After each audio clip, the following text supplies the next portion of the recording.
Good evening, everyone, and welcome back. Many of you have heard Scott Sloan on 700 WLW. He considers himself lucky to be alive. That's right. Now he's ready to go back on the air and is spreading the word about antibiotics and how they played a role in his illness. 9 on your side's Tom McKee is live right now with the source of the infection and ways you can avoid it. Tom?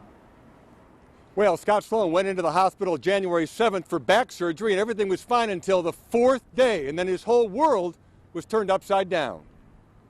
Scott Sloan is used to being behind a microphone, not lying in a hospital bed or lounging at home. But 3 days after back surgery, his body began shutting down because of a serious intestinal infection. In 24 hours, I went from everything being fine to my blood pressure going down into the 50s, over 40s, fever spiking to 103 degrees, started having tremors and seizures because of that. Within minutes, Sloan found himself in intensive care with 7 IV lines running into his body. It was horrific. It's the worst version of the flu and sickness you've ever had. Then there was the moment that Sloan got frightened, really frightened. Looking in the mirror, not recognizing myself, and that scared me.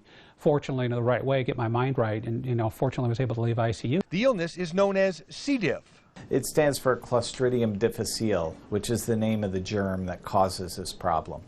And it is a germ that is a sometimes normal inhabitant of us, but when it overgrows and it acts a little bad, it causes trouble for people. Dr. Carl Fichtenbaum at the UC College of Medicine says there's a reason for that. It probably has a lot to do with us using a lot more antibiotics, both to treat people and animals. Sloan says he took antibiotics for a sinus infection in December, but didn't realize it wiped out the good germs in his intestines, leaving the bad ones behind.